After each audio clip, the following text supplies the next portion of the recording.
Haji Saidi dengan Ibu Hajah Titin, yang saya hormati para alim ulama, tokoh agama, tokoh masyarakat, Bapak Ibu hadirin sekalian, pertama-tama mari kita panjatkan puji dan syukur kita kehadirat Allah Subhanahu wa Ta'ala yang telah memberikan nikmatnya buat kita semua, terutama nikmat iman, nikmat Islam, nikmat sehat walafiat, nikmat diberikannya kemuliaan panjang buat kita semua. Alhamdulillah, pada siang hari ini kita semua bisa hadir di sini dalam rangka walimatul arus.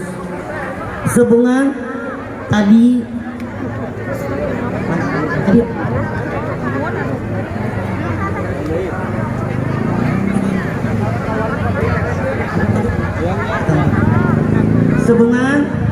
pagi Bapak Agis Muslim dengan Ibu Dina, juga Bapak Haji Saidi dan Ibu Titin menikahkan putra putri mereka, yaitu Putri Halfi dengan Lutfi Azhar. Hadirin, pernikahan yang tadi berlangsung ini membuktikan kepada kita bahwa Putri dengan Lutfi ini benar-benar berpegang kepada syariat agama Islam. Kenapa? Karena yang namanya pernikahan itu adalah sunnatullah, sunnatul Rasul. Rasul pun bersabda, beliau mengatakan, an-nikahu sunnati paman rogiba an sunnati falaysa. Nikah adalah sunatku. Siapa yang tidak mengikuti sunatku, dia tidak termasuk dari umat. Kita lihat, yang namanya orang menikah, kenapa sih orang menikah? Karena fitrah kita sebagai manusia, laki-laki menyukai perempuan, perempuan menyukai laki-laki. Silahkan Anda lihat di dalam surat Ali Imran ayat 14. Zuyyina lin-nasi hubbus shahawati minan nisa wal banin wal qanatiril muqantarati minadh dhahabi wal fiddah wal khayl musawwamati wal an'ami wal harth dzalika mataul hayatid dunya wallahu indahu husnul ma'ab. Lu duduk kalangin orang enak banget loh. Dijadikan kecintaan pada pandangan manusia. Manusia normal siapapun di alam dunia, kata Allah, pasti menyukai 6 macam. Berapa macam? Laki-laki menyukai perempuan, perempuan menyukai laki-laki, menyukai anak-anak, menyukai kekayaan emas perak, menyukai kendaraan, menyukai peternakan, menyukai sawah ladang. Lalika mataul hayati dunia. Yang 6 macam tadi, yang pakai lampu semua, yang 6 macam tadi hanya perhiasan hidup di alam dunia. Kepada Allah tempat kembalian baru. Artinya Lutfi menyukai Putri, Putri menyukai Lutfi, ini normal. Karena kata Allah dalam ayat ini, laki-laki normal menyukai perempuan. Yang pakai lampu, perempuan normal menyukai laki-laki. Yang tidak normal, laki-laki menyukai laki-laki, perempuan menyukai perempuan. Ada di sini yang begitu? Mana orangnya ngaco? Artinya dia abnormal. Dalam ayat ini Allah menyatakan laki-laki normal menyukai perempuan, perempuan normal menyukai laki-laki. Panitia, kalian berada menghalangan emak. Kalau ibu pulang ngaji dari sini ketemu cowok ganteng, ibu bilang tuh cowok ganteng banget normal. Kalau teman ibu bilang, ah saya nggak suka, abnormal. Kalau ibu pergi dengan suami ibu ke suatu tempat, suami ibu bilang, mah itu cewek bohai banget, cantik banget, artinya suami anda normal. Kalau ibu punya suami mengagumi cewek cantik, mengagumi cewek yang bohai, suami ibu seneng dengan cewek ini, normal apa enggak? Normal. Kalau kenyataannya suami ibu menyukai cewek bohai, cewek cantik, saya tanya, ibu bersyukur apa cemburu? Kenapa? Kenapa Raden?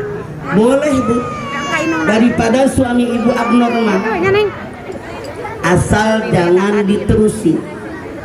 Rasul bersabda, pandangan pertama untukmu, pandangan kedua darimu. Maksudnya apa? Kalau laki-laki melihat perempuan, perempuan melihat laki-laki, melihat yang pertama normal. Kalau sudah ngedip, sudah nengok, ngelihat yang kedua darimu, artinya Anda berdosa. Kalau laki-laki menyukai perempuan, perempuan menyukai laki, Anda lihat, Anda suka melotot, jangan ngedip-ngedip. Karena kalau habis ngedip, Anda melihat yang kedua, Anda berdosa. Dua, manusia normal pasti pengen punya anak. Anda lihat yang nikah 5 tahun, 10 tahun belum punya anak, mereka berusaha sungsang sumbel pengen punya anak. Betul apa betul? Minum jamu, minum pil, minum kapsul, diurut, dipijit, direfleksi, saking pengen punya anak.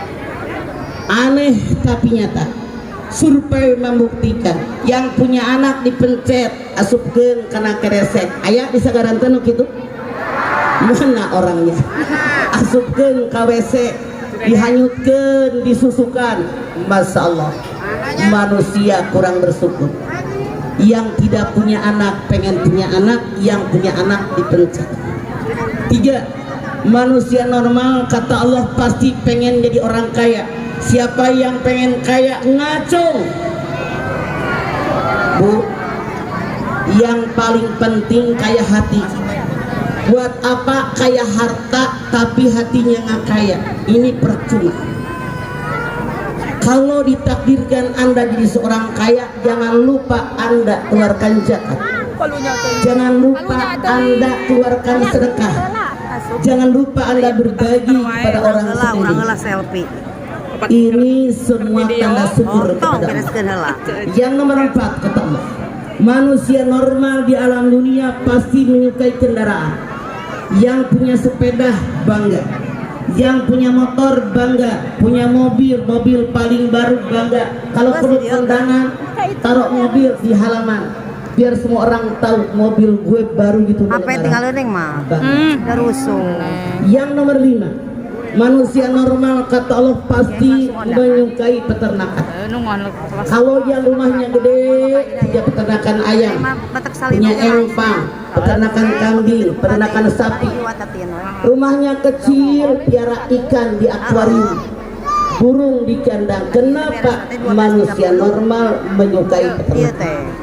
Bahkan kalau saya lihat cucu-cucu saya yang kecil-kecil, mereka pada beli ayam yang baru netes, diwarnain oranye, merah, kuning, dipencet sama mereka suka. Dan nomor 6 kata Allah, siapapun Anda sebagai manusia normal, manusia menyukai sawah ladang.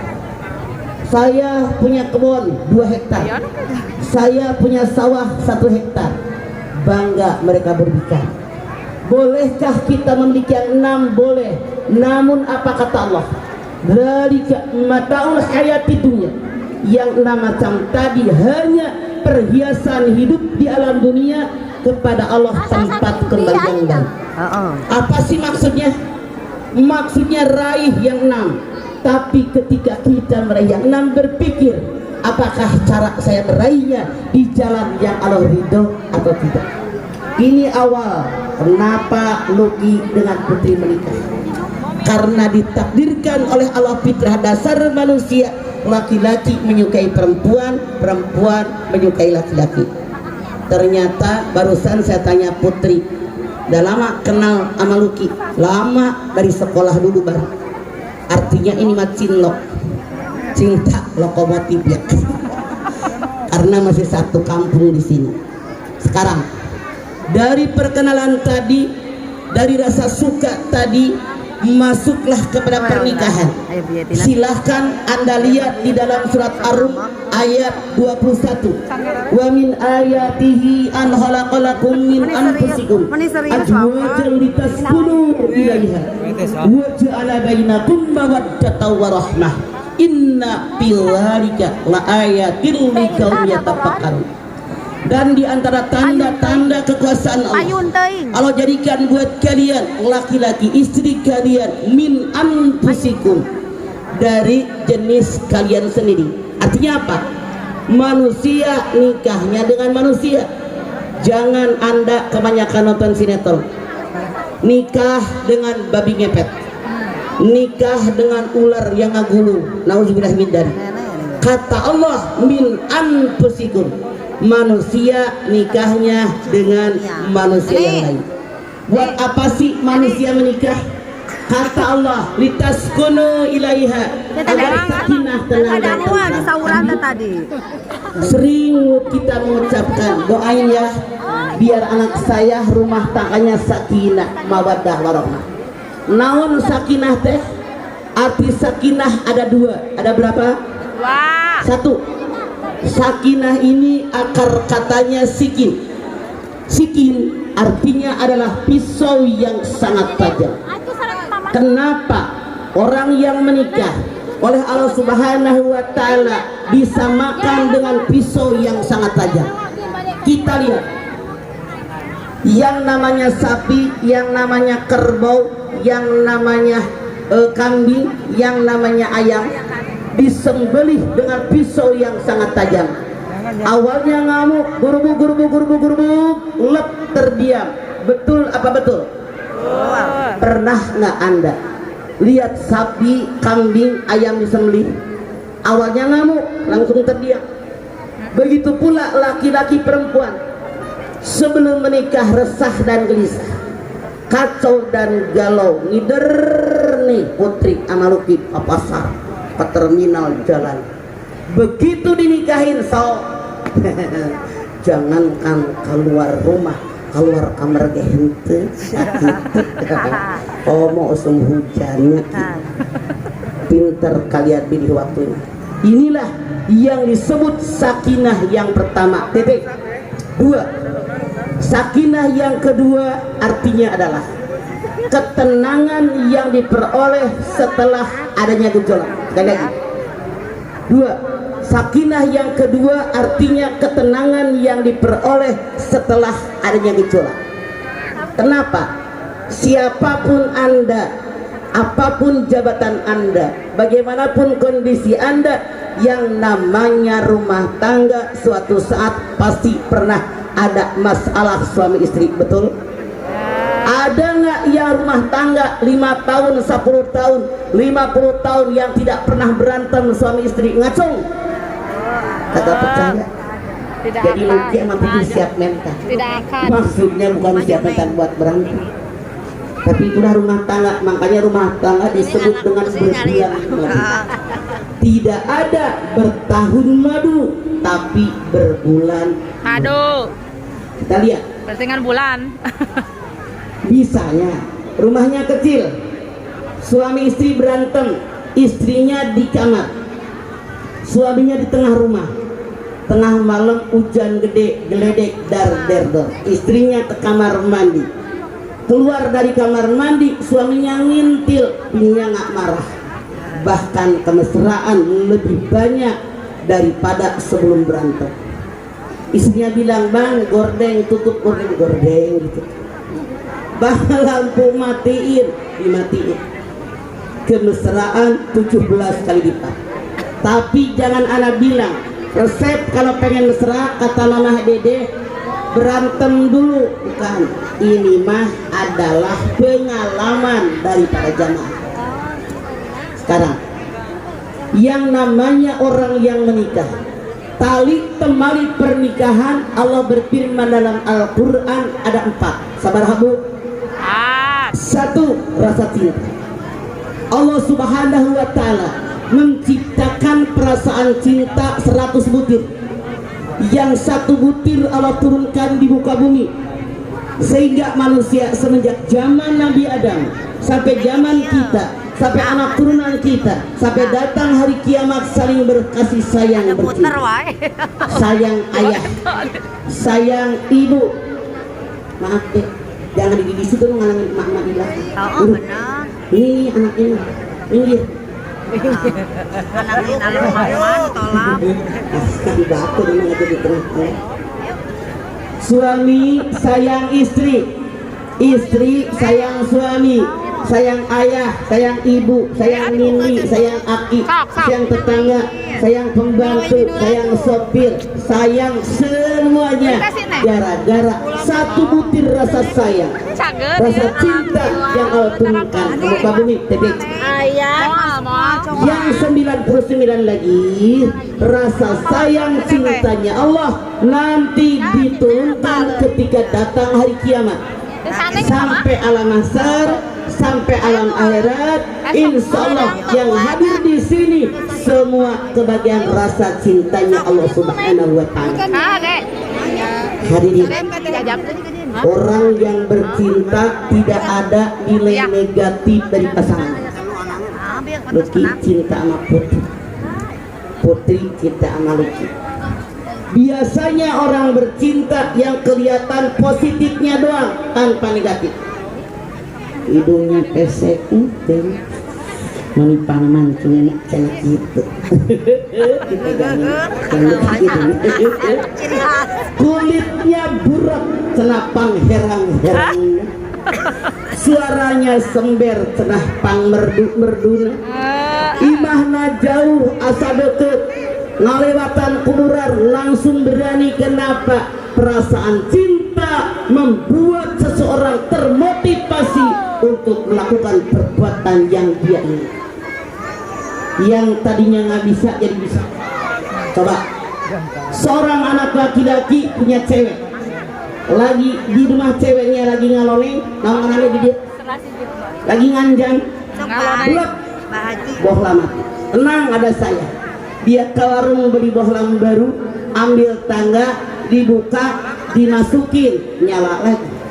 Tenang, ada saya. Padahal di imah nangge kebluk, habis makan ge tarang umbah piring. Kenapa? Cinta. Perasaan cinta membuat orang punya kekuatan dan kemampuan. Anda lihat, saking hebatnya perasaan cinta, kadang-kadang jadi aneh.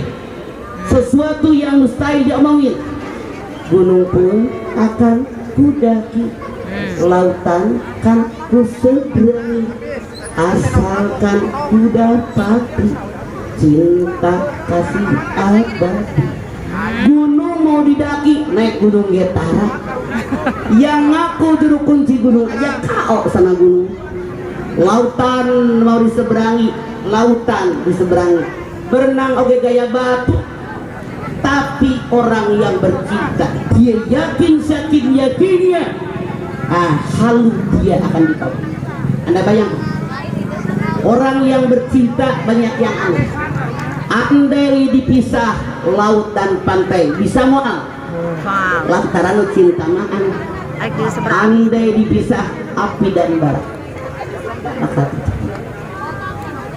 bahkan lagu dangdut mengatakan tai kucing terasa Coklah.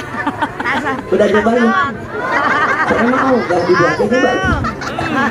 Saking anehnya orang yang bercinta. Tapi yang Anda jangan lupa, rasa cinta tidak ada yang abadi. Ada orang yang jatuh cinta, ada orang yang putus cinta. Betul? Tonton di TV para seret yang jatuh cinta, dipuji pasangannya setinggi langit. Begitu cintanya sirna, boroknya dikorek sampai tulang sungsum. Apa betul? Tapi kita sebagai seorang muslim, Allah Subhanahu wa Ta'ala berfirman dalam surat An-Nisa 19, wa ashiruhunna bil ma'ruf fa il karihtumuhunna fa asa an taqrahu syai'an wa huwa khairul lakum. Ini ayat ditujukan kepada kedua belah pihak, pihak suami, pihak istri. Wa ashiruhunna bil ma'ruf. Wahai para suami, pergaulilah istri kalian dengan baik, dengan ma'ruf. Kecup dia, belai dia, puji dia, sayangi dia, penuhi kebutuhan dia, dua suami. Fa'il karihtumuhunna fa asa an taqrahu syai'an. Kata Allah, kalau para suami menemukan perbuatan buruk dari istrinya, jangan jauhi mereka.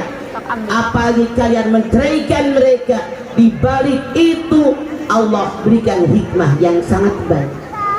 Kita lihat, kalau cinta sirna kata Allah, ada backing rumah tangga yang kedua. Apa itu? Mawaddah, sakinah, mawaddah. Mawaddah itu hurufnya 4, mim, waw, dal sama tak marbutah. Mawaddah artinya cinta plus, mawaddah artinya kelapangan dada, mawaddah artinya kesucian hati. Sampai Allah mengatakan, wahai para suami, pergaulah istri kalian dengan ma'ruf, dengan baik. Jadi para suami, kata Allah dalam ayat ini, kalau rumah tangga pengen samawa, sakinah, mawaddah, warahmah, jangan suka nyari kesalahan bini, tapi yang dilihat kelebihan istri. Puji ia, layani dia dengan baik, penuhi kebutuhannya. 2, Allah tujukan buat para istri, kalau suatu saat kalian melihat istri kalian punya kelakuan yang nyebelin, yang kalian tidak suka, jangan jauhkan mereka, apalagi menceraikan mereka. Di balik itu Allah berikan hikmah yang sangat baik. Apa maksud ayat ini? Istri kalian manusia biasa, tidak ada yang sempurna, ada sifat yang baik, ada sifat yang buruk. Bagaimana Islam mengajarkan? Nah, lihat tuh bagaimana Umar bin Khattab. Suatu ketika seorang sahabat berantem suami istri, dar. Kata suaminya, kita ngadu yuk, curhat sama Khalifah Umar bin Khattab. Datanglah kepada Khalifah Umar bin Khattab. Begitu berdiri di teras rumah Khalifah Umar bin Khattab, dia belum masuk, tapi terdengar oleh suami istri ini. Istrinya Umar bin Khattab lagi marah, lagi ngomel, bla bla bla. Aneh tapi nyata, seorang Umar bin Khattab tidak menjawab sedikit pun kalimat-kalimat yang diucapkan istrinya. Akhirnya kata suaminya, kita pulang yuk. Khalifah aja dimarahi istrinya. Begitu mereka jalan pulang, rupanya Umar sebagai pemilik rumah merasa ada tamu, dia lari keluar.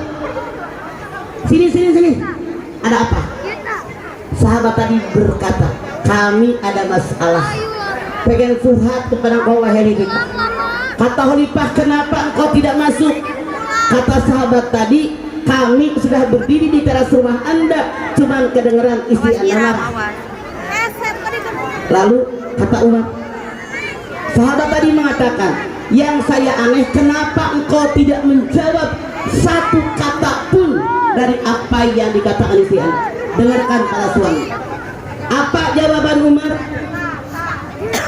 Saya punya istri, istrilah yang menyebabkan kepuasan saya, sehingga saya di luar tidak lihat lagi perempuan yang lain. Puas dengan istri saya. Istri saya yang mengandung anak saya, yang melahirkan anak saya, menyusukan anak saya, merawat anak saya. Istri saya yang siapkan makanan buat saya dan anak saya. Istri saya lah yang menyiapkan pakaian saya, pakaian anak saya, yang membersihkan rumah tangga saya. Istri saya lah yang beresin semua kebutuhan rumah tangga saya. Tidak mungkin saya menjawabnya, karena benar-benar dia istri yang baik. Bukan para suami, seandainya Anda 50% kelakuan Anda mengikuti Umar bin Khattab, saya jamin rumah tangga kita aman.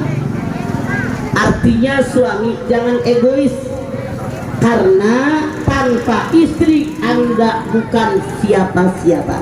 Artinya mataun wa khairu mataiha al-mar'atu sholihah.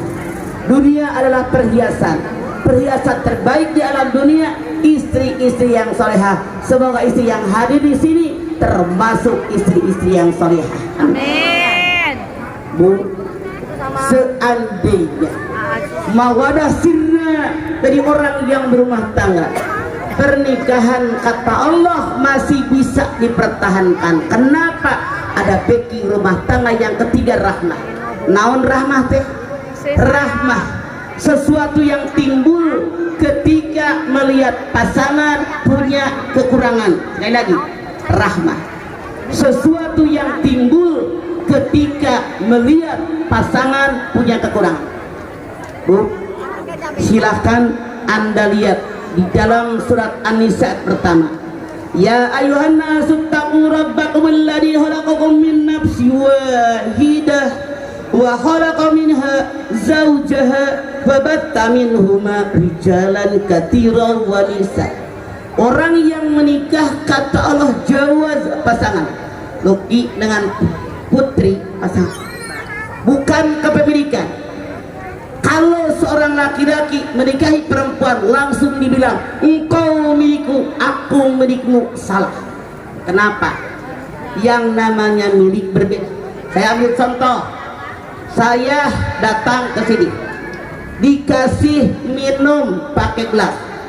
Ini gelas punya Ibu Lina, dipakai air putih sok, pakai teh cenah naon, rek pakai kopi sok, rek dialungkeun, dipepeskeun, dipiceun, dibikin kabatur, taruh lemari, taruh got, tidak masalah. Kenapa milik Lina?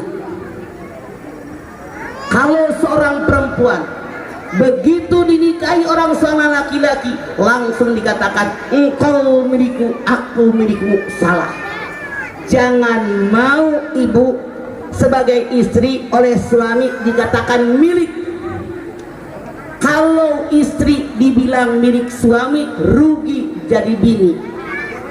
Boleh ditampol, boleh digebugin, boleh disiksa, boleh buat bayar utang, boleh dipinjemin, boleh didiemin, boleh digeletakin.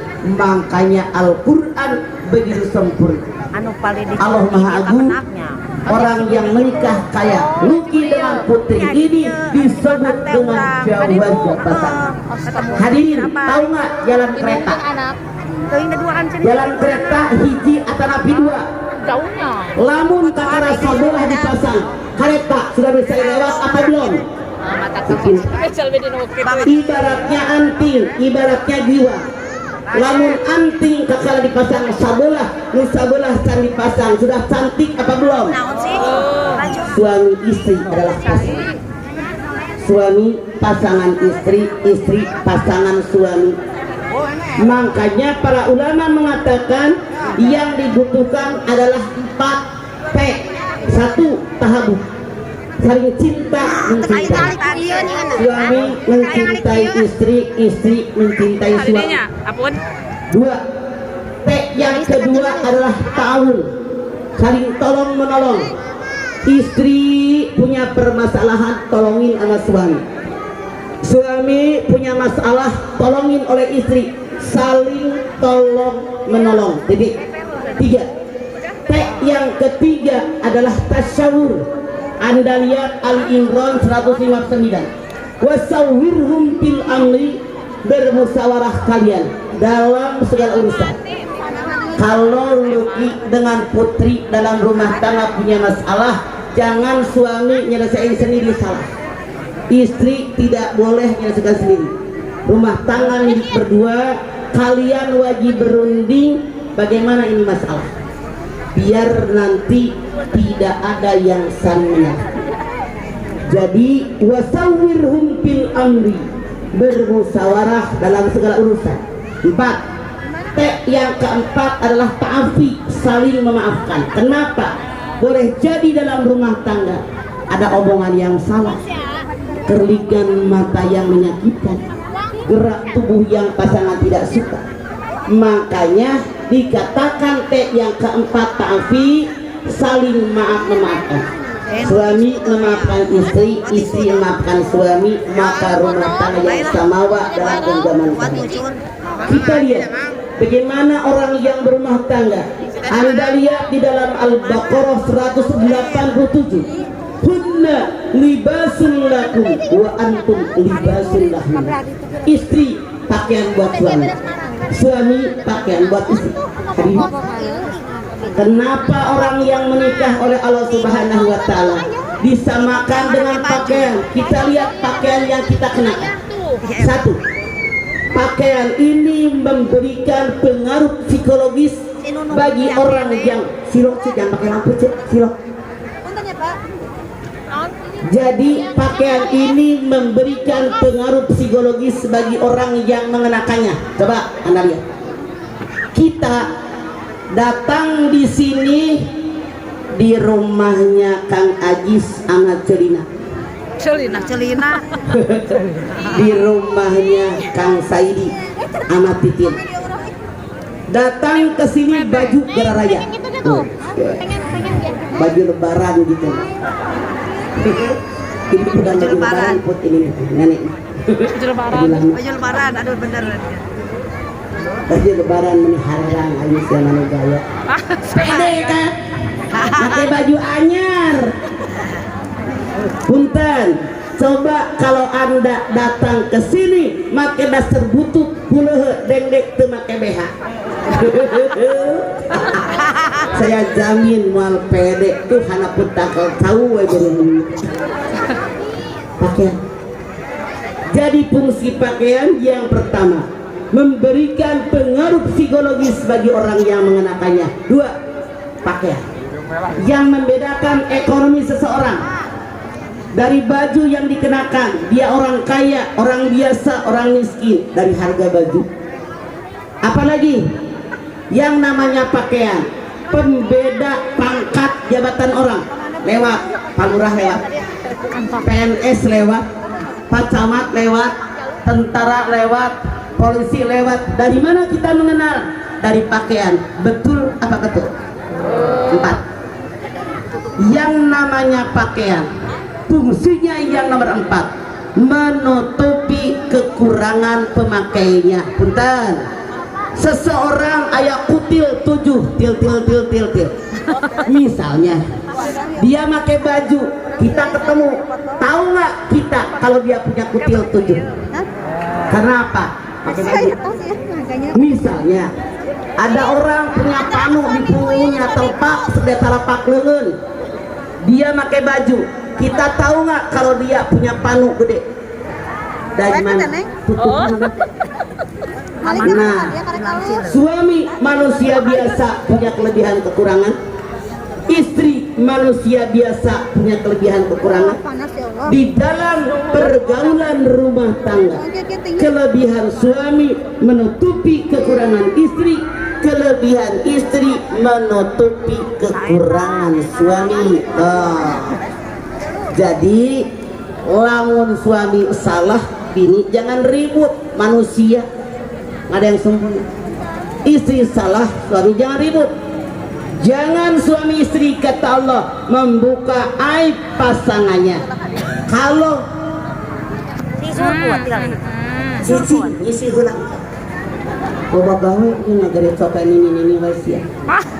Anda lihat, yang namanya laki-laki perempuan masing-masing punya kelebihan. Misalnya Anda punya bini nggak bisa masak, misalnya dalam tanda kutip, jangan Anda ribut sama orang, bini gue nggak bisa masak, kemarin masak air ape angus, ditinggal sare, misalnya bawa bini loto ke tempat kursus masak, baru benar. Misalnya Anda punya suami kurang gagah, kurang perkasa, tong ngomong ribut kabatul alah aing mah boga saraki leuleus mah ieu juga ayam sayur teu kuatu nanjak. Tong ngomong kabatul, bawa tuh ka Ciawi. Ka Ciawi habis dari Bogor nanjak habis tol Ciawi yang banyak tukang gemblong, kiri kanan tiang listrik, semua tiang ada iklan perbaikan alat hitam. Katanya bisa diukurnya ukuran sabaraha cenah tapi gitu nyaho ngan eta iklan. Jadi jangan ribut sama orang. Jelas Bu? Ya. Kenapa Allah menyatakan hunna libasul lakum wa antum libasul lahunna? Karena ketika berhubungan badan, suami pakai milik istri, istri pakai milik suami. Makanya sampai aturan hubungan badan pun diatur oleh Allah dalam Al-Quran. Anda silakan lihat Al-Baqarah 223. Nisa'ukum harsun lakum fa'tu harsakum anna syi'tum wa qaddimu li anfusikum.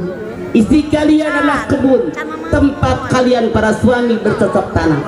Datangi mereka dari arah mana kalian suka, tapi kalian harus tahu etika dan tata kerama. Di Quran dikatakan Al-Baqarah 223, hubungan badan pun diatur. Boleh dengan gaya bagaimanapun, tapi tahu etika, gulnya di lubang yang depan, jangan ikut robot gedek dari belakang. Ada lihat sekarang. Seandainya rasa rahmah sirna dari orang yang berumah tangga tetap bisa dipertahankan. Kenapa? Ada backing yang keempat. Apa sih backing yang keempat? Rahmah. Naon arirah amanat. Apa sih amanat? Sesuatu yang diberikan kepada orang lain dengan keyakinan orang lain akan menjaga amanat saya. Suami amanat dalam pangkuan istri, istri amanat dalam pelukan suami. Nggak bakal orang tua Luki rela menikahkan anaknya dengan perempuan kalau tidak ada amanat. Nggak bakal orang tua putri menikahkan anaknya dengan laki-laki kalau tidak ada amanat. Oleh karena itu orang yang menikah, baik dia seorang laki-laki maupun dia seorang perempuan, mereka punya keyakinan pasangan saya akan mencintai saya melebihi orang tua dan keluarga saya. Pasangan saya memperhatikan saya melebihi perhatian orang tua dan keluarga saya. Oleh karena itu di dalam Al-Quran orang yang menikah oleh Allah Subhanahu wa Ta'ala disebut dengan mitsaqan ghalidha, perjanjian yang kuat, perjanjian yang kokoh, perjanjian yang teguh. Hadirin, di dalam Al-Quran kalimat mitsaqan ghalidha hanya terdapat dalam 3 tempat. Berapa tempat? 1, di dalam surat An-Nisa 154, ketika Allah perintahkan kepada Bani Israel agar jangan keluar rumah pada hari Sabtu untuk mencari ikan, tapi ibadah. Titik. 2, dalam surat Al-Ahzab ayat 7, ketika Allah Subhanahu wa Ta'ala perintahkan para nabi dan rasul agar mereka menyampaikan syariat agama mereka kepada umatnya masing-masing. Titik. 3, dalam An-Nisa 21, ketika seorang suami sudah lama menikah dengan seorang istri, dia punya niat akan menceraikan istrinya, ditegur oleh Allah dengan kalimat mitsaqan ghalidha. Pertanyaannya, kenapa orang yang menikah disamakan dengan perjanjian Allah dengan Bani Israel? Kenapa orang yang menikah disamakan oleh Allah dengan perjanjian Allah dengan para nabi dan rasul? Kita lihat orang yang nikah sudah lama, dia sudah tahu seluk beluk lekuk bentuk tubuh pasangannya. Betul Bu? Siapa yang udah nikah 5 tahun lebih ngacung? Ibu sudah tahu pitak suami di mana, kutilnya di mana, bekas bisulnya di mana. Betul apa betul? Kata Allah, masa sudah tahu seluk-beluknya mau bercerai? Dari ayat ini timbul hadis Nabi yang mengatakan perceraian adalah sah tapi sangat dibenci oleh Allah Subhanahu wa Ta'ala. Nih anak 2 Luki dengan Putri masuk rumah tangga. Rumah tangga ini milik berdua, punya hak dan kewajiban. Tapi Allah mengajarkan iyyaka na'budu wa iyyaka nasta'in, hanya kepada Engkau aku menyembah, hanya kepada Engkau aku minta tolong. Artinya kewajiban dulu laksanakan baru mau. Jadi Luki nggak boleh minta hak sebelum melaksanakan kewajiban. Putri tidak boleh minta hak, kewajiban dulu. Mana kewajiban suami buat istri? Hakul berarti ala jauji ayut imaha ida'am, wa yaksuha idza tasa wa yadibul wajha wa la yuqabbihu wa la yahjuru ila fil bait. Kewajiban Anda para suami, satu, suami wajib ngasih makan buat istri sesuai yang dimakan suami. Dua, suami wajib ngasih pakaian buat istri sesuai dengan yang dipakai suami. Artinya pakaian suami harus sama dengan istri harganya. Jangan suami mahal, bininya murah. Tapi saya perhatikan tamu-tamu yang datang mahalan baju bininya daripada suami. Artinya orang sagaranten geus bener salah kita. Karena saya seumur hidup jualan baju jadi apal. Lihat baju ibu sama harganya apa? Dari mereknya, dari modelnya saya tahu. Bagat mawisnya punya. Para suami tidak boleh memukul wajah istrinya. Empat, para suami tidak boleh memanggil istrinya dengan panggilan buruk. Contoh, ari kakara nikah malangsing yang minum sayang. Setahun menikah yang palalu peang. 30 tahun menikah bucik gendut gua minum, salah. Rasul mengajarkan memanggil Siti Aisyah ya Humairah, wahai istriku yang pipinya kemerah-merahan. Makanya para suami tidak boleh memanggil istrinya dengan panggilan buruk, apalagi panggilan yang tidak disukai oleh istri kita. 5.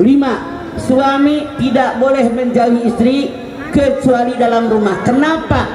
Tadi saya bilang tidak ada satupun rumah tangga yang tidak pernah ribut. Kalau ribut berantem, suami jangan keluar rumah, di luar rumah bawa banyak cewek penggoda. Berantem suami istri, istri tidak boleh kabur meninggalkan rumah.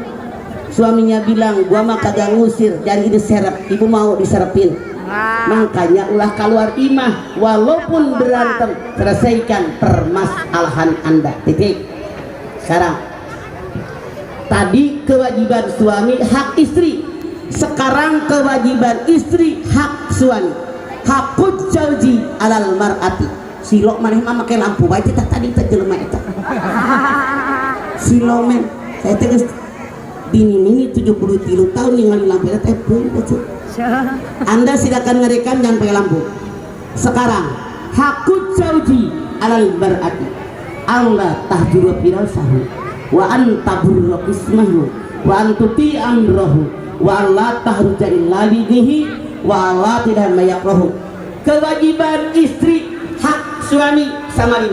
1. Rasul mengajarkan istri tidak boleh meninggalkan tempat tidur suami. Kalau suami Anda waktunya tidur, ikut tidur ke kamar. Jangan ibu pura-pura di tengah rumah nonton TV, salah. Kalau ibu sudah masuk ke kamar, suami masuk ke kamar, langsung balik kanan, adepin suami. Ulahnya harus tembok, poe manehna. Tuh sedih ngaku kabeh. 2. Istri tidak boleh menyembunyikan hak suami dari tubuhnya. Tadi dikatakan orang yang menikah dalam An-Nisa pertama adalah jawaz pasangan. Nih Aden punya. Kalau suami Anda minta sesuatu yang terdapat dalam tubuh Anda, jangan Anda bilang gak ada, sudah habis, salah. Hak dia. Kalau ibu mau capek-capek amat nasok, silahkan buka sendiri, tutup sendiri. Kayak saya temuan kabina-bina sagaranten. Tuh. 3. Istri wajib taat sama suami selama suami Anda memerintahkan sesuai aturan agama. Suatu ketika seorang sahabat bertanya, ya Rasulullah, saya pengen tahu mana sih tandanya istri yang baik. Rasul mengatakan tandanya istri yang baik ada 3. 1. Tiap suami memandang suami senang. Artinya kalau suami ibu demen ingin pakai tiung burung, tinggal kue pakai tiung burung. Suami ibu senang makan uduk, sering bikin uduk. Suami ibu senang makan nasi ulam, sering bikin nasi ulam. Ternyata suami ibu seneng kalau bininya rambutnya basah. Kalau suami ibu di rumah pegang rambut ibu kering, buru-buru lompat ke kamar mandi lelepkeun deui basuh. Pilek-pilek, yang penting laki gua bahagia. Tuh. 3.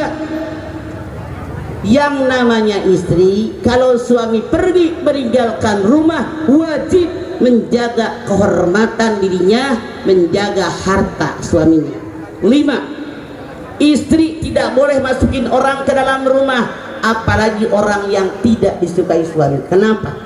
Yang namanya rumah punya kesucian, yang namanya rumah punya harga diri, yang namanya rumah punya kemuliaan. Jangan sampai kesucian rumah tangga kita dinodai oleh orang lain. Jangan sampai kemuliaan rumah tangga kita dirusak oleh orang. Jangan sampai harga diri rumah tangga kita dijatuhkan oleh orang. Kenapa?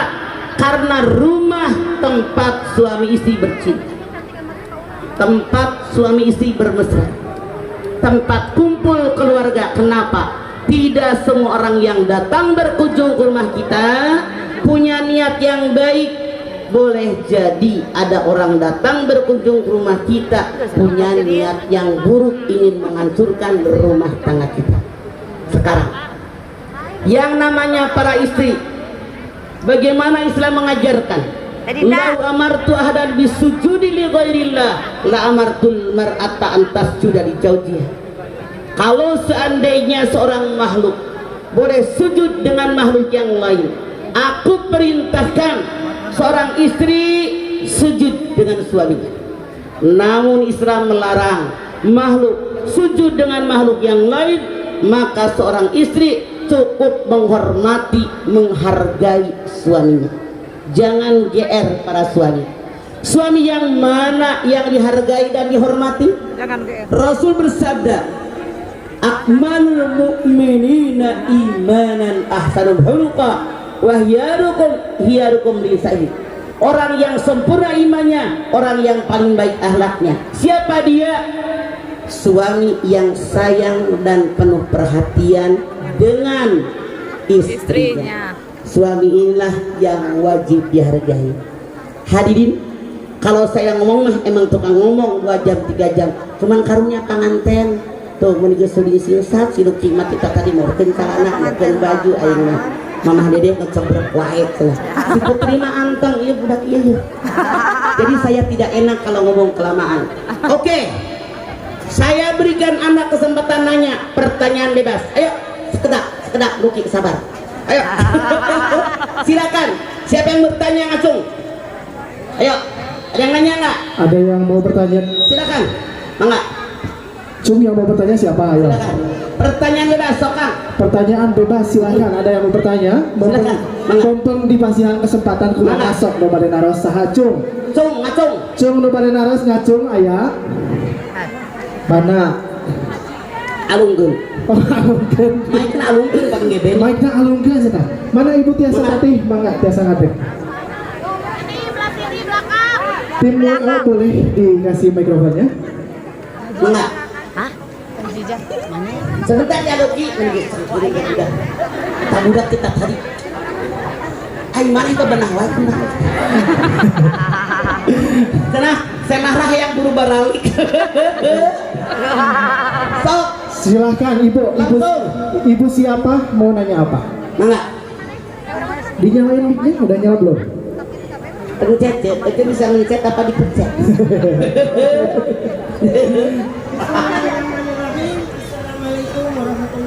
Waalaikumsalam warahmatullahi wabarakatuh. Iya dong, Ce. Oke, Cihaur. Ya. Ini kok saya kan 7 tahun punya suami kan sakit di operasi, tapi sekarang tuh yang sakit enggak gitu, jadi udah sembuh cuma duduk nggak berusaha gitu. Tapi saya suka menjauh Bu, orang-orang juga tahu suka ditinggalkan ada sebulan. Saya tanya, Ce rumah tangga dengan dia sudah berapa tahun? 12 tahun. 12 tahun, sakitnya 7 tahun. Tapi sekarang dia tuh boleh gitu sebulan di sini, nanti lagi. Boleh naon sebulan di sini? Boleh di kampung saya gitu. Tadinya emang ngangkanya nggak boleh kunaon? Ya nggak ada yang nggak boleh gitu, tapi gimana hukumnya? Saya tanya, makanya dia tidak di sini kenapa? Alasannya apa? Kurang sehat gitu, nggak kuat tiap hari ke sini. ada. Kenapa tiap hari? Bukannya Ece tinggal di sini? Ya, pusing gitu. Mendengung kalau di jalan. Oke, boleh jadi mendengung bidinya bawel ngecap berkuai. Kenapa, Ce? Oke, saya rasa Bu bawa ke psikolog, bawa ke psikiater, atau apa kata Allah, perbanyak mentadaburkan Al-Quran. Punten, jangan marah karena Anda bertanya kepada saya. Boleh jadi dia jauh dari agama, jauh dari Al-Quran. Silakan Anda lihat Bani Israel 82. Wa nunazzilu minal Qur'ani ma huwa syifa wa rahmatun lil mu'minin. Aku turunkan buat kalian Al-Quran sebagai obat dan rahmat bagi orang yang beriman. Artinya obat yang paling manjur kata Allah mentadaburkan Al-Quran. Ayatnya baca, terjemahnya baca, maksudnya baca, tujuannya baca, banyak zikir. Anda silakan lihat Ar-Ra'd ayat 28. Walladzina amanu wa tatma'innu qulubuhum bidzikrillah. Ala bidzikrillah tatma'innul qulub. Orang yang benar beriman kepada Allah, hatinya tenang dan tentram. Dengan zikir kepada Allah, ketahui oleh kalian, zikir kepada Allah menyebabkan hati kalian tenang dan tentram. Punten, jawaban saya boleh jadi dia jauh dari Allah, jarang berzikir. Gimana Ibu, sudah jelas? Punten, sekarang di rumah setel terus murotal, beliau dan ibu sekeluarga banyak baca Al-Quran. Insya Allah jadi tenang hatinya, semua bisikan tadi akan hilang. Itu godaan setan yang terkutuk, biar kita jauh dari Allah. Oke? Oke. Mana yang lain? Terima kasih Ibu selamat dapat larutan cap kaki 3. Habis panas-panasan langsung diminum. Mama berapa lagi? Satu pertanyaan lagi. Ada yang mau bertanya lagi? Mungkin karunya gesang keren. Siap. Mama 10 kita nanau. Mama itu sebelum. Ayah dari mana di Palipangkar? Mangga. Mikrofonnya teteh. Mangga. Mangga sok. Pertanyaan nawan.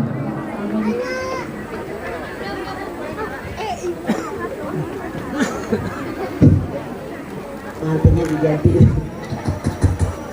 Sok Mangga.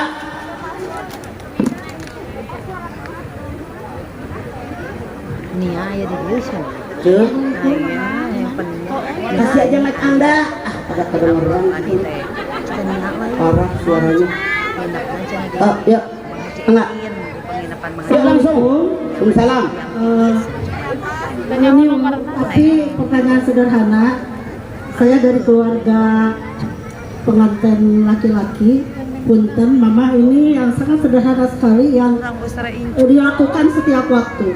Pertanyaannya, bagaimana caranya kalau sholat mau khusyuk, tidak ingat ke persoalan apa-apa? Terima kasih, Mama. Anda silakan lihat Al-Mu'minun ayat 2. Qad aflahal mu'minun alladzina hum fi sholatihim khashi'un. Sungguh berbahagia orang beriman. Siapa orang beriman berbahagia? Tandanya yang pertama kalau sholat khusyuk. Bu, ada 3 pendapat ulama. Ulama pertama mengatakan kalau sholat pengen khusyuk pakai sajadah yang polos. Kalau sajadah yang Anda kenakan aya gambar kemang, otak bilang kunaon kanan kelopak bunganya genep. Kunaon kiri 5.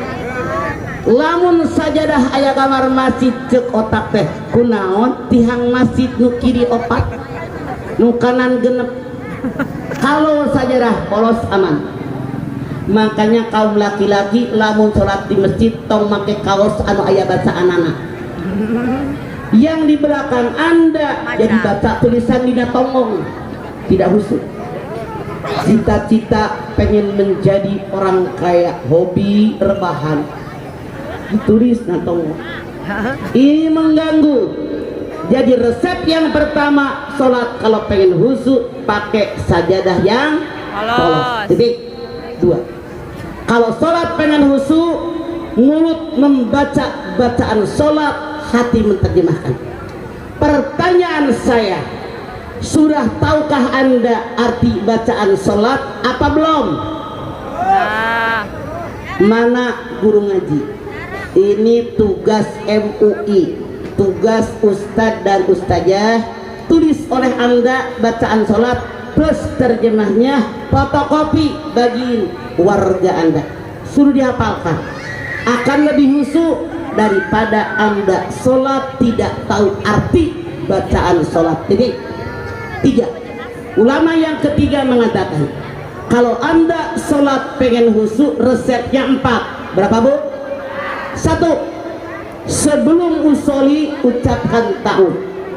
Ketika azan dikumandangkan, setan iblis lari terbirit-birit sejauh suara azan terdengar. Azan berhenti, balik dulu. Dikumandangkanlah iqamat. Ketika iqamat dikumandangkan, setan iblis lari terbirit-birit sejauh suara iqamat terdengar. Iqamatnya berhenti, balik dulu. Nah, sebelum usoli baca ta'awudz, a'udzubillahi minasyaitonirrajim, baru usoli. Akan lebih khusyuk daripada Anda tidak baca ta'awudz. Titik. 2. Biar khusyuk sholat kita, kata ulama yang ketiga, kalau sholat yang kita kerjakan karena kemauan sendiri, bukan paksaan orang lain. Ibu nanya, emang ayah dia lemak sholat tadi paksa? Banyak. Contoh, ibu punya anak perawan SMP kelas 3, SMA kelas 1 misalnya, dur lohor, ibu tege sholat budak acan, pasti udah ngagorowo kan? Sholat cicing setengah jam, sholat setengah jam acan kene, kurang pasti ngagorowo. Sholat itu anak ke kamar mandi, apa wudhu? Belum tentu, dipaksa sama indungna. Yang penting kucupak kecepek, muka gua basah. Masuk ke kamar, apa sholat? Belum tentu. Siapa tahu gulang-guling di kasur. Boleh jadi cengar-cengir depan kaca. Boleh jadi baca. Boleh jadi zuhur yang 4 rakaat sama dia di korting tinggal 2. Kenapa? Kapaksa. Titik. 3. Sholat biar khusyuk, kata ulama yang ketiga. Sebelum kita sholat, selesaikan segala sesuatu yang mungkin meragukan kita dalam sholat. Contoh, ibu ngaji sampai lohor, tadi pagi belum sarapan, lapar banget. Begitu Anda sampai rumah, saya tanya, makan heula apa sholat heula? makan. Sebelum Anda menjawab, dari tampang Anda, wajah Anda, jawabannya pasti makan heula. Lu pada doyan makan kayak gue. Kenapa? Di dalam sholat segala sesuatu yang hilang biasanya muncul ke permukaan. Tadi ibu ke pasar barangnya, ingat di dompet kembalian 83.000. Karena Anda pergi ke rumah Ibu Lina, Kang Ajis, poho di mana eta dompet. Lebih kaya nak, sok sholat lohor. Datang setan, tuti, gue bilang piring. Setan menggoda biar sholat Anda buru-buru. Ibu teh ngagoreng lauk, ditaruh di meja. Sholat lohor, naik rakaat yang kedua, kedengeran juga surah ucing, nyeong, bingung. Lamun sholat diteruskeun leungit leungit lauk, tidak harus ucing. Menyelamatkan lauk, sholat batal. Bari sholat bari mikir kumaha carana biar lauk selamat, sholat selamat. Datang ilham. Bismillahirrahmanirrahim. Alhamdulillahirabbil alamin waladhdallin. Bismillahirrahmanirrahim. Qul huwallahu ahad, Allahus samad. Sholat jalan kucing digusur. Makanya sebelum sholat selesaikan segala sesuatu yang mungkin meragukan kita dalam sholat. Titik.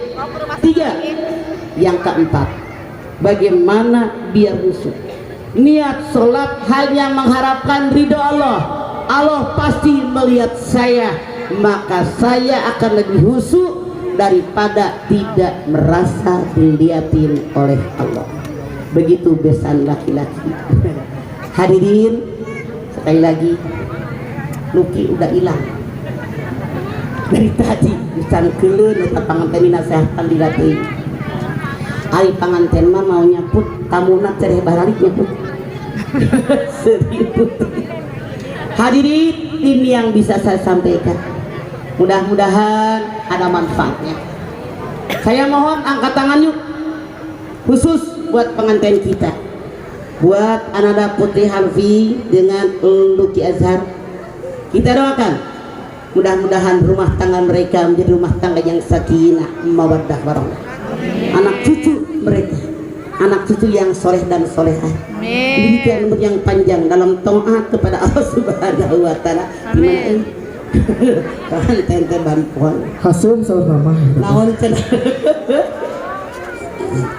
Diberikan umur yang panjang dalam taat kepada Allah, diberikan rezeki yang banyak buat bekal ibadah kepada Allah, dimudahkan segala urusannya, dilancarkan segala usahanya, dibaikan lingkungannya, dan mudah-mudahan Allah berikan keberkahan buat mereka berdua.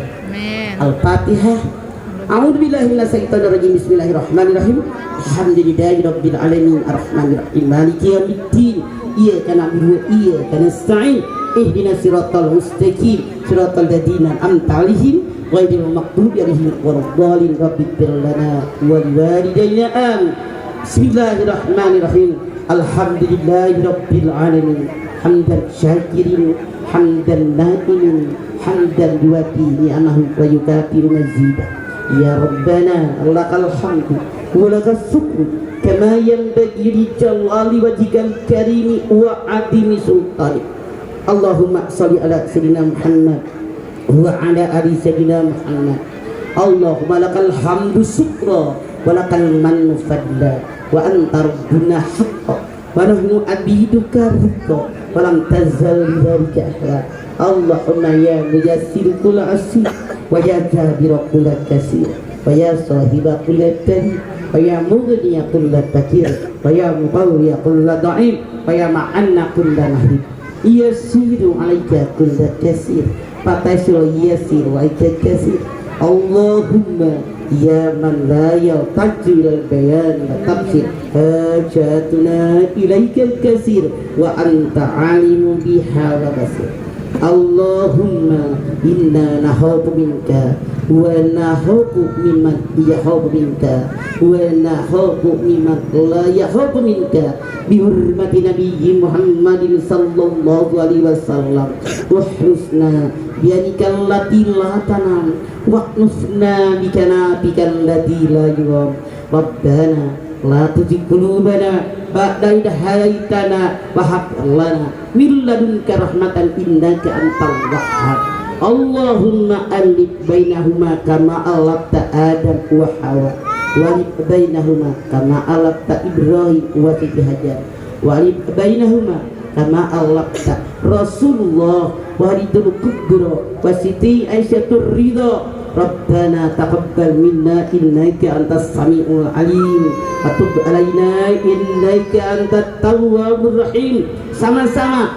Rabbana atina fid dunya hasanah wa fil akhirati hasanah wa qina azabannar. Subhana rabbika rabbil izzati amma yasifun wassalamun alal mursalin alhamdulillahi rabbil alamin. Punten kasadayana, silahkan Anda lanjutkan acara Anda.